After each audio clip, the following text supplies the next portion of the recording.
लंबे वक्त से करोड़ों सरकारी कर्मचारी 8वें वेतन आयोग का इंतजार कर रहे थे। इसे लेकर उनके मन में कई तरह के सवाल थे, जैसे कि कब लागू होगा 8वां वेतन आयोग, सरकार कब देगी 8वें वेतन आयोग को हरी झंडी, उनके वेतन में कितना फीसदी होगा इजाफा, 8वें वेतन आयोग में क्या क्या बदलाव होगा, पेंशन भोगियों को क्या लाभ मिलेगा। ऐसे कई तरह के कई सवाल करोड़ों सरकारी कर्मचारियों के मन में लंबे वक्त से उठ रहे थे।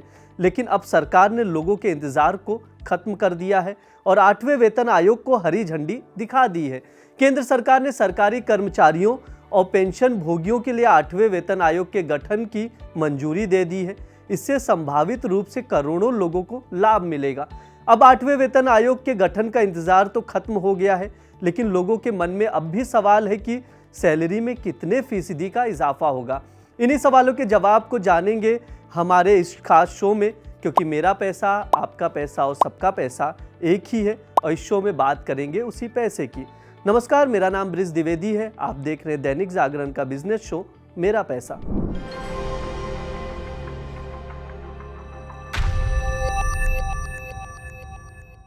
केंद्रीय सूचना और प्रसारण मंत्री अश्विनी वैष्णव ने प्रधानमंत्री नरेंद्र मोदी की अध्यक्षता में हुई केंद्रीय मंत्रिमंडल की बैठकों में लिए गए फैसलों के बारे में बताया है। उन्होंने कहा कि बैठक में नए वेतन आयोग के गठन का फैसला लिया गया है। इस आयोग को अगले साल यानी 2026 तक अपनी रिपोर्ट सौंपनी होगी। आगे की प्रक्रिया की बात करें तो 8वें वेतन आयोग को केंद्रीय मंत्रिमंडल की मंजूरी मिलने के बाद अब राज्य सरकारों, पीएसयू से कंसल्ट किया जाएगा। ऐसे में यहाँ ये भी जानना बेहद ज़रूरी होता है कि अगर कोई राज्य सरकार इसे मंजूरी नहीं देती है तो इस सूरत में क्या होता है। इस सवाल का जवाब हम जानेंगे हमारे सहयोगी से। देखिए, जैसे कि केंद्रीय मंत्री अश्विनी वैष्णव ने कल बताया कि 8वें कैबिनेट ने 8वें वेतन आयोग के गठन को मंजूरी दे दी है। तो अभी ये जो आयोग है ये अपनी सिफारिशें देगा और वो सिफारिशें उम्मीद की जा रही है कि 1 जनवरी 2026 से लागू हो जाएंगी। और इससे पहले जो 7वां वेतन आयोग अभी है वो भी 1 जनवरी 2016 को लागू हुआ था। एक बात और यहाँ पर मैं बता देना चाहूँगा कि जो अभी जो बेसिक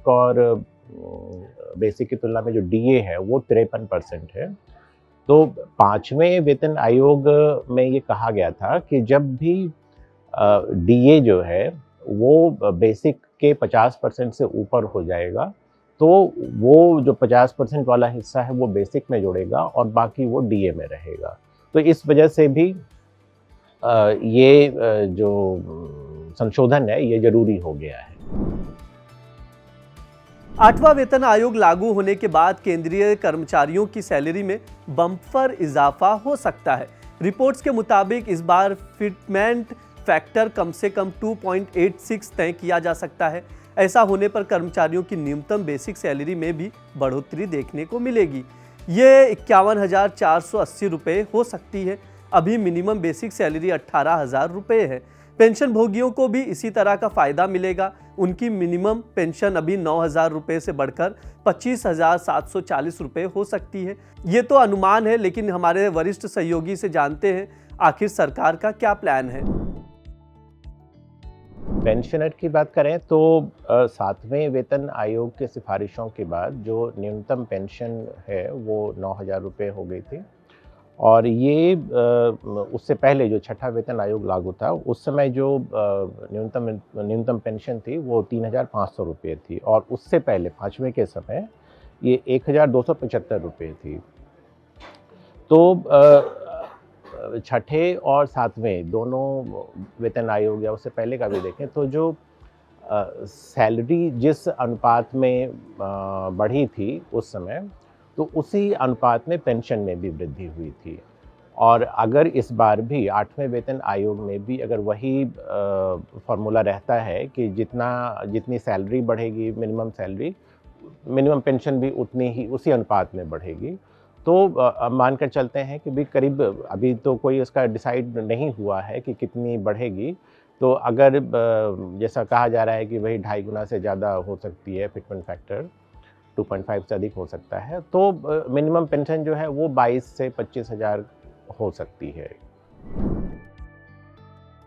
आपको बता दें, भारत में केंद्र सरकार के कर्मचारियों को वेतन आयोग की संरचना के अनुसार उनका वेतन मिलता है। आरंभ करने के लिए 7वें वेतन आयोग की स्थापना 28 फरवरी 2014 को भारत सरकार द्वारा की गई थी। अब 8वें वेतन आयोग को भी मंजूरी मिल गई है। ऐसे में समझते हैं कि पेंशनर्स को क्या फायदा हो सकता है। देखिए, आपने कहा कि राज्य सरकारों ने इसे मंजूरी नहीं दी तो क्या होगा। एक्चुअली अभी 8वां वेतन आयोग हो या उससे पहले जो अभी 7वां वेतन आयोग लागू है, तो ये मुख्य रूप से केंद्र सरकार के कर्मचारियों के लिए है। अगर कोई राज्य सरकार इसे मंजूरी नहीं देती है, इसका मतलब है कि उस राज्य में लागू नहीं होगा। केंद्र सरकार के कर्मचारी जहाँ भी होंगे उन सब पर ये लागू होगा। तो इससे ये महत्वपूर्ण नहीं रहता कि मतलब कोई राज्य सरकार इसे लागू इस पर मंजूरी देती है या नहीं। मतलब इस पर मंजूरी देने वाली बात भी नहीं है। राज्य इसे लागू करेगा, कोई पर्टिकुलर राज्य से लागू करेगा या नहीं, ये उसके राज्य के ऊपर है। अगर नहीं करता तो वहाँ पर ये अमल में नहीं आएगा, अगर करेगा तो वहाँ के कर्मचारियों को इसका फायदा मिलेगा।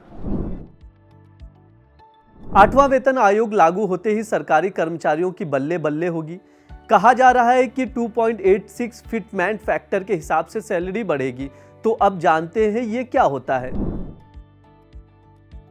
ये फिटमेंट फैक्टर से तय होता है कि बेसिक आपका कितना बढ़ेगा।